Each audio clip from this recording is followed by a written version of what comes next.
Hi guys, as promised, I said I would make a video of how to sublimate on the black holographic tumblers. I see a lot of people in groups have problems sublimating on these, and honestly, mostly that's just because of the images you choose, but there are some tricks to it. So hopefully I can help you out there and give you a little bit of advice and see if we can help you get those images made and you learn how to press on a new style of cup. The picture I showed in this particular group was the one I did of this black flag with the description. And excuse the iPad from shaking. I moved the table and it's attached to it, so. But anyway, the image we're going to do, because I already showed you pictures of these and I'll redo this one again in another video, but what I'm going to do is one with more color in it. So you can see that color does come out on the black sublimation cups. So the first thing that you want to do is print your image. Now, when you're sizing your cups, I try to stick to the same couple of suppliers. That way you know what you're getting, they know you form this kind of customer owner bond, and then if you have issues, it's a lot easier to approach them to try to get it fixed and worked out. So, but with that being said, every time I get a batch, I always remeasure my tumblers. And for this particular batch, this image is 8.1 in height by 9.36 in width, and they wrap around perfectly.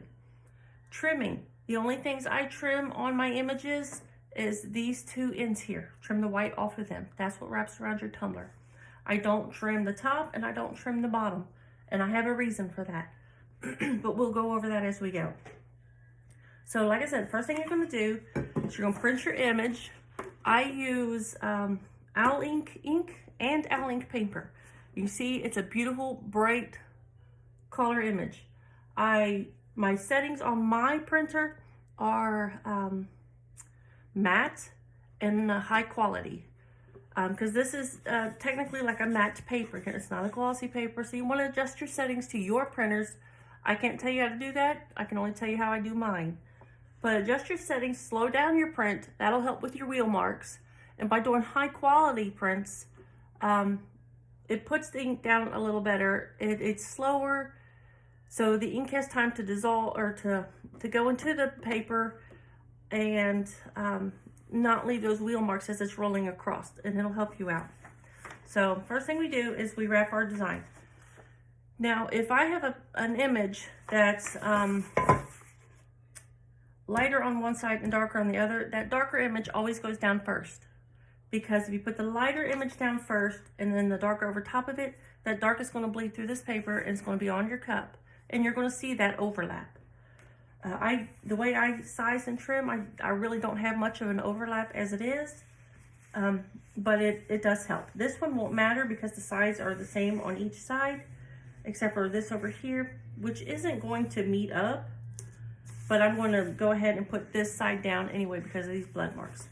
So put that side down, then wrap it around, stand it up and get it nice and even, okay?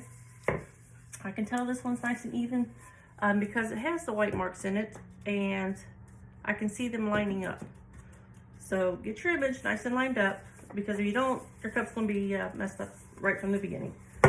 Now, I use a little pressure, push the sides around, overlap, and then I hold with one hand nice and firmly, making sure they're still lined up. And then I tape. I tape from top to bottom, overlapping each piece. What this allows me to do is pull the tape up in one piece. It allows me to also be able to open up my image and check my image in case something happens and it didn't quite press on a particular spot. I can stick it back in there. Now, this is all the tape I use. I go down the middle, and sorry about that, I got distracted.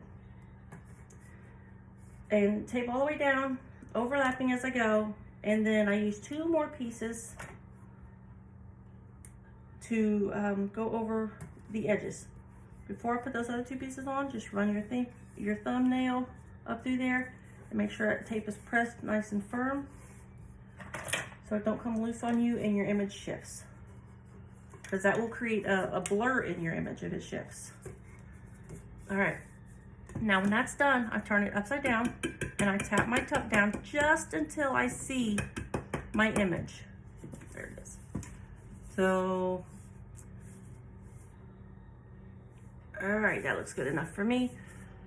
The reason you do that is you see barely any of that image. If I turn it sideways, barely any of that image is there. So when the cup closes around it, when the press closes around it, and this I'm sorry, it's like really hard to do. I don't do videos. When it presses down around it, that is going to lap over, and that's why you get that smeared look around the bottom of your tumblers. So you only want a little bit on the bottom there. Actually, it's almost too much for my liking. There we go. The top, it does not matter, because the top would be overlapping into your cup, so it's not going to matter at all. It's not going to sublimate. So now that that's done, we're going to put it in. I do 350 for a minute each side, and for a total of 6 turns. And my press has a timer on it, but I rely on my phone one. It's, you know, it's just force of habit. I know what I'm getting. So, all right, we're gonna do this for a minute, and then we're gonna rotate it a little bit so this open side here gets pressed as well. Now, holographic tumblers, well, tumblers in general. Yes, there are bad batches out there. I've gotten a bad batch. This was a bad batch. But I got a hold of the lady I ordered from and let her know what had happened, because I'd ordered from her several times before and never had an issue. So what we figured out was the sublimation image was not cooked on long enough. And after I ruined 6 of them experimenting, she replaced those 6 for me, and I was very thankful for that. But the remaining cups, I went ahead, I bought a, well, I had a Silpat mat that was nice and flat. I'm going to show you.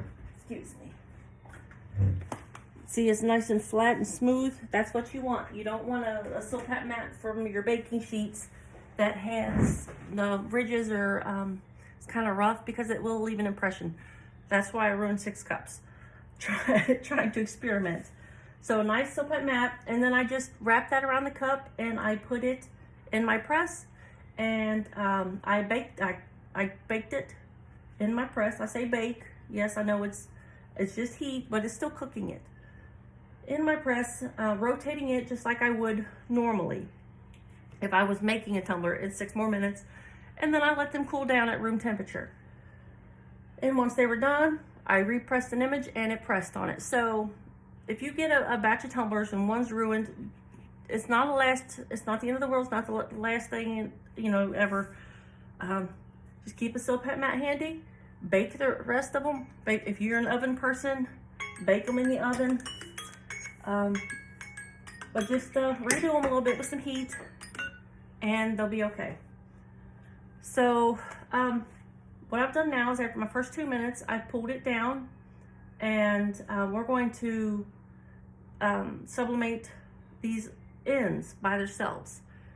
And the reasoning for that is, on all heat presses, I don't care where you buy your heat press from, all heat presses, this middle is going to be your hottest point, and the outside edges are not going to be as high a temperature as this part. When you get a heat press and you set it up, get you a laser heat gun and set your temperature. When it comes to temperature, check it, and then check your sides. You should do this anyway periodically to make sure your heat press isn't going out, and to verify your temperature, and that narrows out a lot of problems. So almost done with this one. I'll turn it one more time.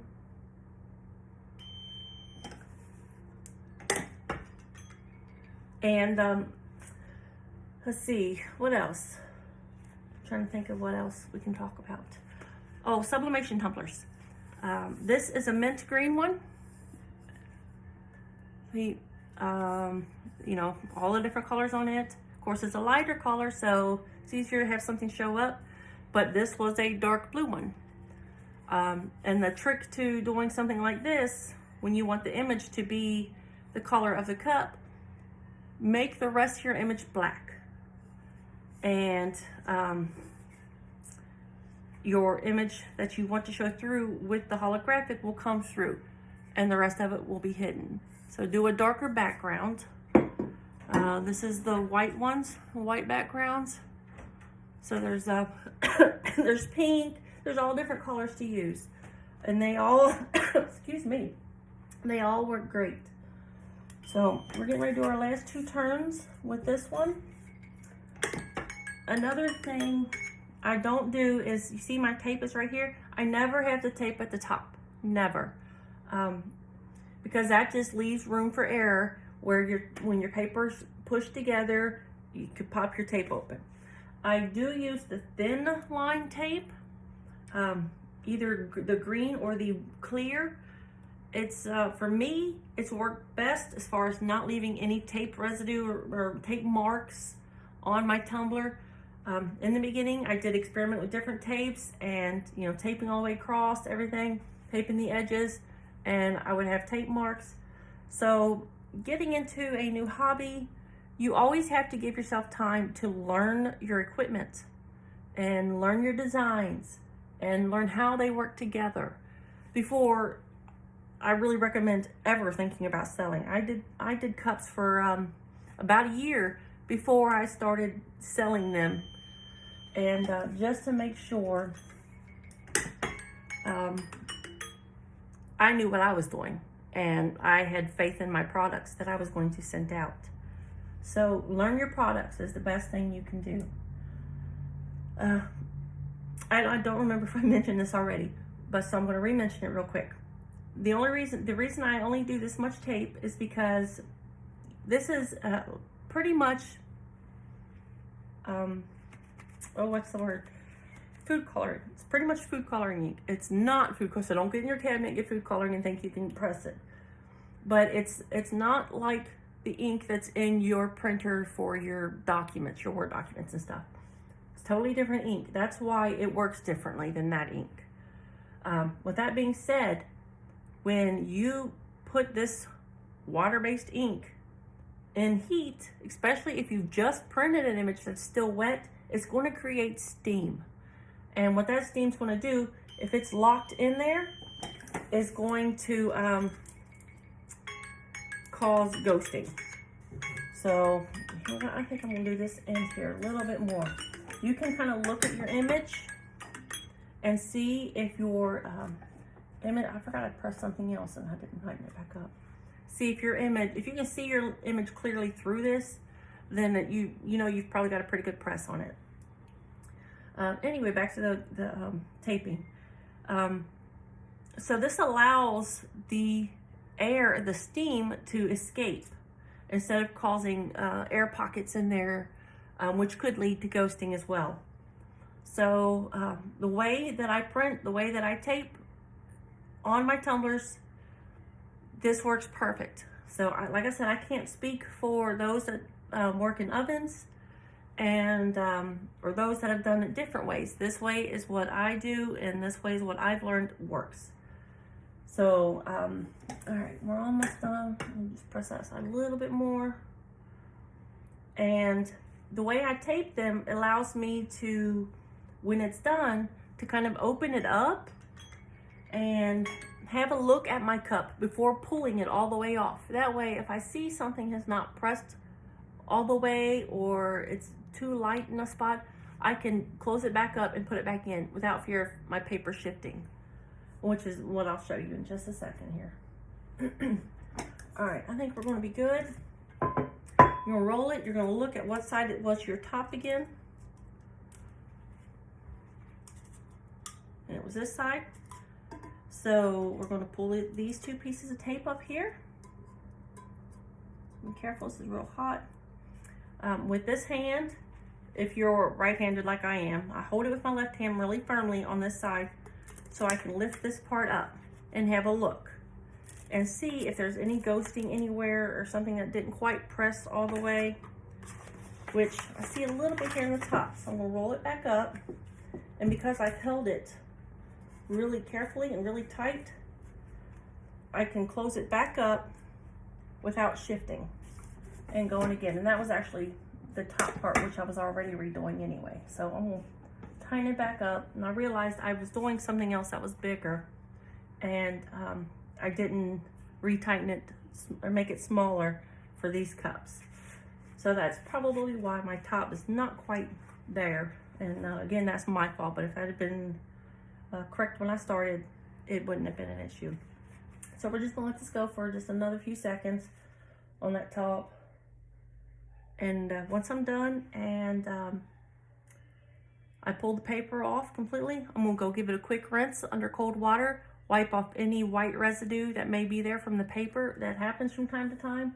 It's just a good thing to do. Gives you a chance to dry it all off and look at it and make sure it's good to go. Shift a little, redo again.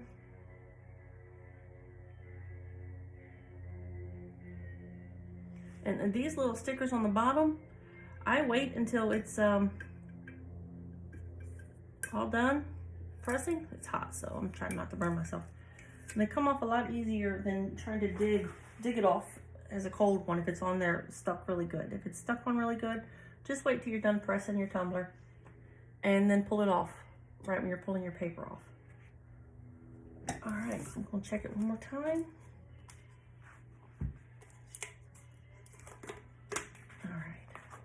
All right, give me just 1 minute. I'm gonna rinse this and I'll be right back.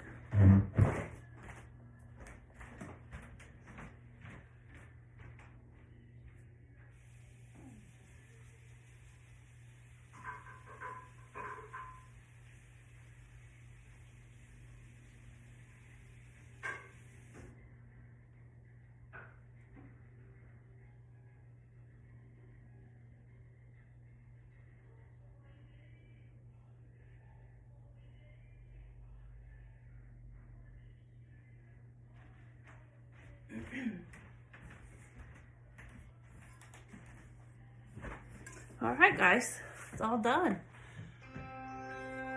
Oh man, I'm going to apply that.